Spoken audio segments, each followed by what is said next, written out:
Morning everyone. Okay, so I've done a couple of little bits off camera since the last video. I know we said we were going to put the gearbox on film, but things ran away with me and I dropped it on just after we finished filming the last one. So only other little bits and pieces that I've done that I don't think were in the last video.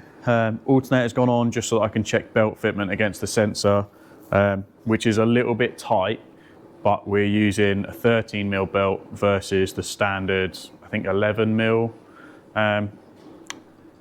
auxiliary belt, so slightly larger, and what that means is it sits higher in the pulley. If I can get one before we get this running, I might drop down to the 11 again, but otherwise all it's going to do is the crank sensor is very close to the belt.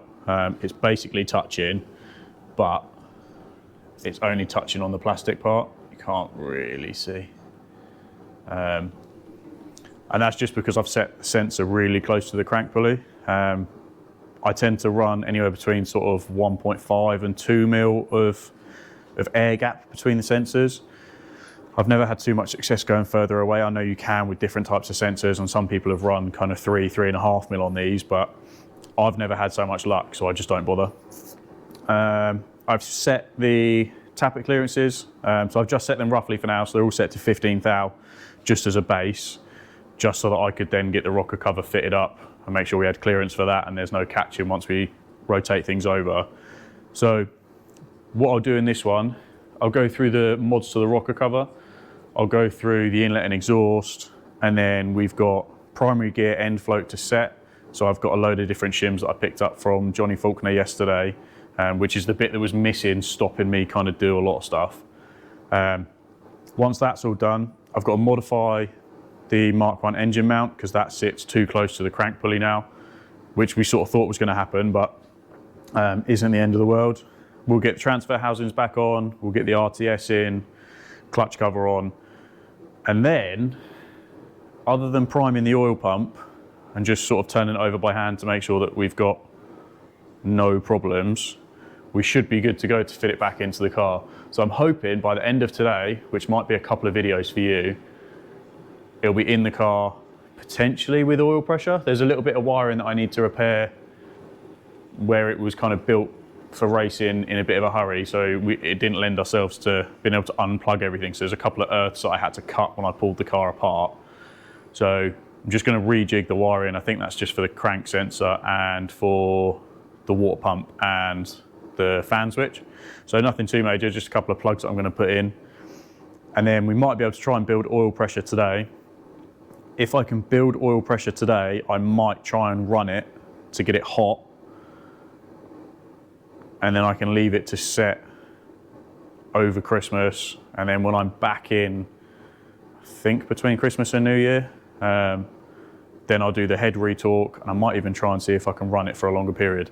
Got to speak to the guys around here because we're based on a farm, so there's a load of horses, dogs, etc. So I don't want to upset them with the noise of this thing going for 20 minutes in a confined space.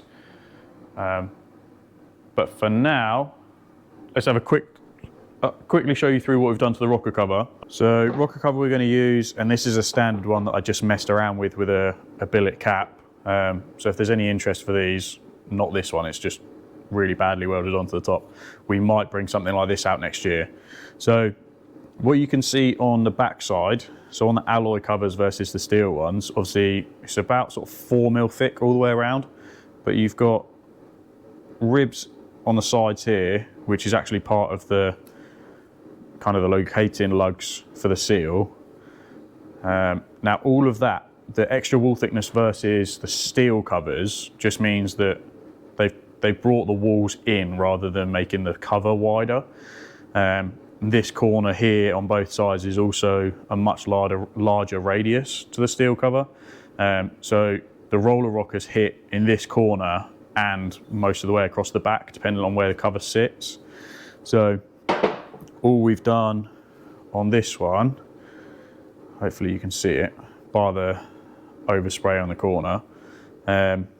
So we've just gone in and ground out the corners with a carbide burr. We've taken off the step both sides.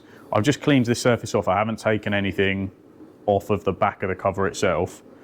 And then we've gone into this cover too. It's a bit hard to see because it's shiny, but effectively we've just brought it back as close as we can.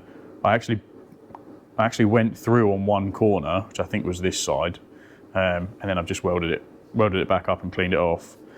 And then obviously it's cut out for the 11 stud on both sides, and then we've got two 25mm breather ports. One sits slightly lower than the other, so this one comes from the timing case, and then this one tees into the transfer housing down below and then goes off to our catch tank. So I'll show that in a bit more detail. And then just to coat it wrinkle black. We used to always run it polished, but it didn't look very good.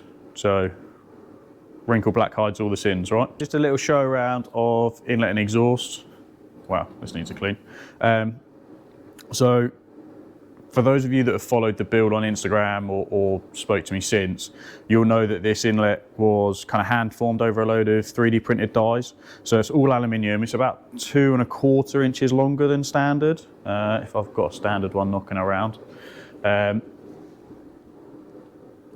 just allows us to run, it should bring the peak torque up just a little bit. So there's a standard one next to it, so you can see the difference there. The runners on this are a full taper, so it's all modelled in Fusion, 3D printed bucks, and then hand formed over the top. So you might be able to see it. There's a weld line down both sides. It's nice and light. It is long. It does make tuning an absolute nightmare. So to get the dash pot off, you kind of have to compress it once it's bolted in, because the scuttle sits about there. So it doesn't make our lives easy, but it definitely seemed to bring the torque much lower down versus the short one. This is a rebuilt Metro Turbo Challenge carb. We've kind of converted it back. So it used to have the braided hose across the top, and it used to have the extended float bowl, but at some point in its life, someone left the extended float bowl on, but removed the extended jet. So it didn't really have any purpose. We've got a Hepburn plenum, so we still sell these as part of the carb kits, although we don't sell too many carb setups anymore. With the heat shield. Heat shield has just got a load of Funk Motorsport gold tape on the bottom, just as the exhaust sits really close. You can see there's a little bit of a mark there, so that's pretty much just where the exhaust sits. So the main reason that we ended up going for such a long inlet, other than trying to gain any sort of performance advantage, is we wanted to make the exhaust manifold a lot more efficient versus the standard thin wall high flow setups. So if I drag this across the table, so this one is 1¼ inch Schedule 10, so it's thick wall stainless.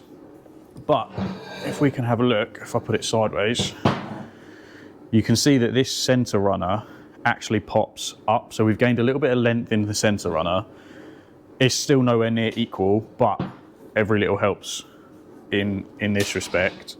It then has a large radius bend into the collector, so it's a bit more of an efficient shape versus the typical high flows, which keeps a really, really short center runner. We've then got it mounted to a GBC 20, so big for a 998. It's not something that we recommend going to on a road car. For us, this doesn't really come on boost. I say on boost, it's probably making about 7 pounds at about 3,500, 3,600 maybe, which it doesn't lend itself to a road car, but for the uses we have, trying to make the big numbers and racing it, this was ideal.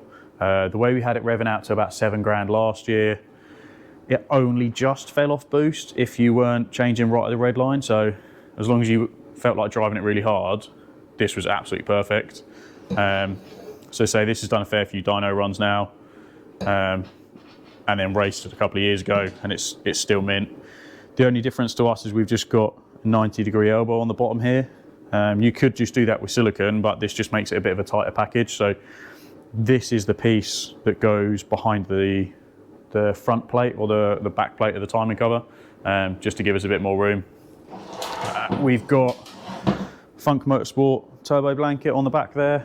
That did a really good job. So for any of us or anyone that saw this car at Bicester Heritage for Roll Hard in 2022, I think, that was before running this and some gold tape on the bulkhead. It got to a point on the drive back, so bear in mind it's sort of 40 minutes on the M40 to us, that myself and the passenger couldn't touch the roll cage because the roll cage had got so hot. Since running this, obviously we did 8 or 9 laps at full race conditions before we pulled off, and the bulkhead was still fine. You could still grab your hand down the back of the engine. So these are amazing, hence why we sell them. What are the bits? Still internally wastegated. So this ran at about 21 pounds a boost last year. We're going to run it at 27, 28, maybe even more this year to try and hit 200. But there's no reason the external or the internal gate isn't sufficient. The only problem you get with these is Garrett's figures are a bit kind of inflated, I suppose. So this is rated as a 300 horsepower turbo, and whilst it might do it, it's really stretched. That's why we don't sell them based on Garrett's horsepower figures. So the 17, although it's rated at 250, you will never make 250 horsepower on an A series with a GBC 17. It just won't happen. The trouble you get is when you drop down to a turbo that's too small, is you get a huge amount of back pressure in the exhaust housing, and no matter how big a poppet port or a wastegate port you put in, the back pressure is just going to overcome it. So people that tend to have overboost problems, I'd say 95% of the time it's because their exhaust housing is too small. It's not because the wastegate is not working. 2-inch downpipe, so a little bit smaller. We could have gone larger for this, but we basically just matched the existing setup. And then wideband nice and close, oil feed, oil drain. So otherwise, nothing too special versus the norm. But fingers crossed, this will see us to 200. So next steps, just before we get anything else bolted on, so we just need to go through the primary gear end float. So as I said earlier, I've got a load of different C-clips and a load of different, I suppose you call these lock-in washers, I guess. And what we're trying to do is we're trying to set the end float here, so just the amount it moves this way, to around about 10 thou. If you run it too tight, as it gets hot, it will lock up, and then your clutch just won't work. You'll have no drive, nothing will happen. Then you end up fretting everything to the crank. Your primary gear bushes get wrecked. It's just a real bad time. So we'll shoot for 10 thou, and all we'll do, we'll just try different kind of combination of all of those. If we can get close, or if we can hit 10 thou, awesome. If we can get close, we'll use that set, and then we'll just wet and dry the back side of it, similar to how we did the thrust washers in the crank back in part 1, just to try and hit the right number. Once that's done, the flywheel housing can go, or the transfer housing can go on, and then we're into clutch, and then we don't have a huge amount left. What I'll do then is I'll get the engine crane out, I'll lift it up, put it onto our little dolly, and then I'll start tearing the car apart again. So front end off, wiring and bits out of the way. We can put this engine in with a lot of the parts attached, so the exhaust or the manifold, the turbo, the downpipe can stay on. The inlet can't because it's too long. We can't angle the engine underneath the scuttle, but most of the engine can be kind of bolted in, which makes it nice and quick for us. Just the perks of the whole front end of the car coming off. So I'll stick you on the tripod down here. You can have a look at me just messing with different setups of the C-clips. And then once that's done, we'll quickly run through, bang the housings on, new gaskets, and go from there.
Transfer housing is now on. I messed around with the bolt lengths on the lower engine steady mount.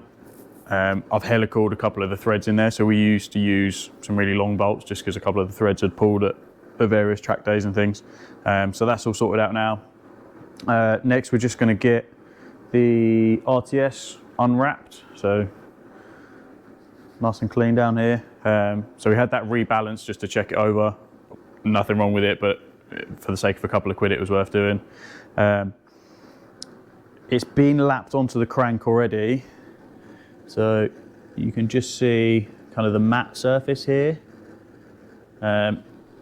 So tiny bit of fine lapping paste, and then just put it on both surfaces, and you run the crank, or you run the RTS onto the taper in the same way that you would with the valve. So you just sort of spin it a couple of times, pull it off, pull it back on, spin it again, and then just make sure everything's nice and clean afterwards. All that does is just make sure the surfaces are all evened out. So if you've got any high spots or low spots, all that's going to happen is it's going to cause a poor fit, which then means everything's going to heat up, it's going to shake, it's going to wobble, it'll fret, and then it'll just weld itself to the crank. And then the next time you come to take it off, your crank's wrecked, your RTS is wrecked, or the centre boss at least. It's just for the sake of 5 minutes of lapping it back on, it saves so much aggro down the line. So we're going to drop that back onto place, just give it a clean once we put it on.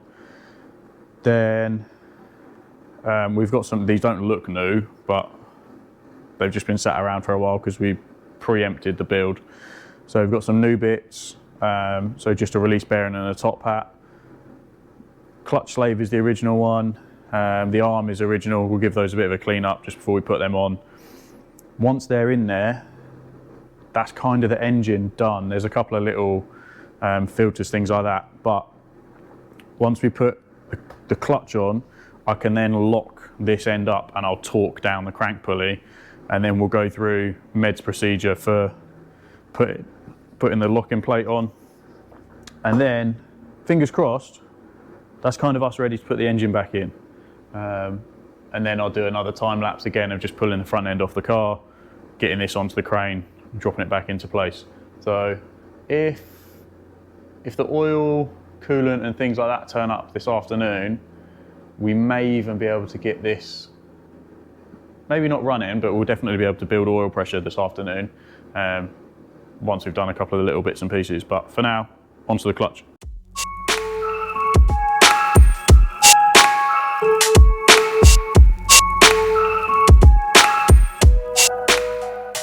RTS is now in. What I'm going to do is just lock the crank up. I should have an old main bearing shell somewhere that I just slot basically in the end, the opposite side of the starter, just to lock the housing.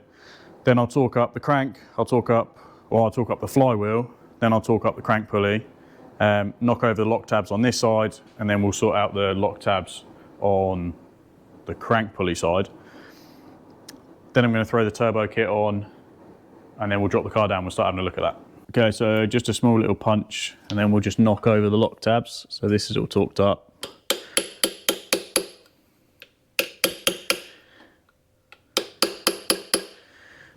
Same at the bottom.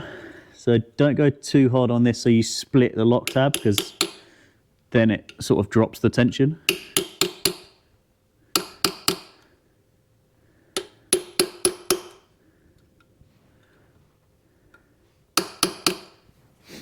There we go, and then we'll move to the crank pulley side. So this one's done up to 150 Newton meters or 110 foot-pounds. And then this side is done up to 75 foot-pounds or 100 Newton meters. So nothing huge. And then what we need to do next is work out where this plate's gonna go. So all we'll do is we'll mark the pulley as to which holes these bolts go into, pull the bolts off, drop this cover back on, and then we'll Loctite these up and re-torque them once I find the figure from MED.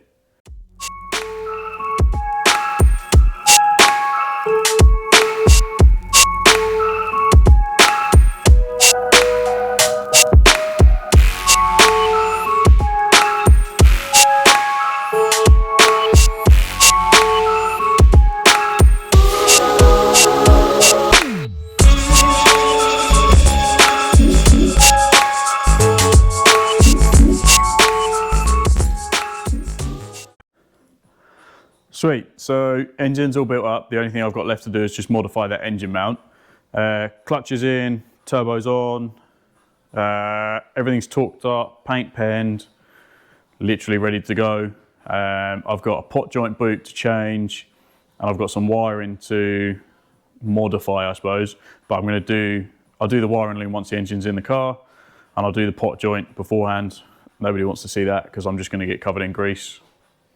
Maybe certain websites might want to see that, who knows. If there's anything else you guys want to see on the car, just give me a shout and I'll keep it in one of the next videos. For now, that's us done with the engine build.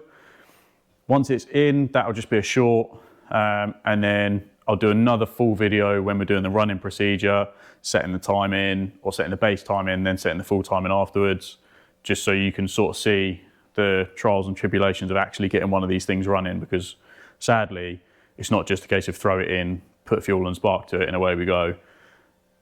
There's a lot of random stuff going on with these that people tend to forget about. You can get them running okay, but to get them running properly, it takes a little bit of finesse. So catch you in the next one. Thanks, everyone.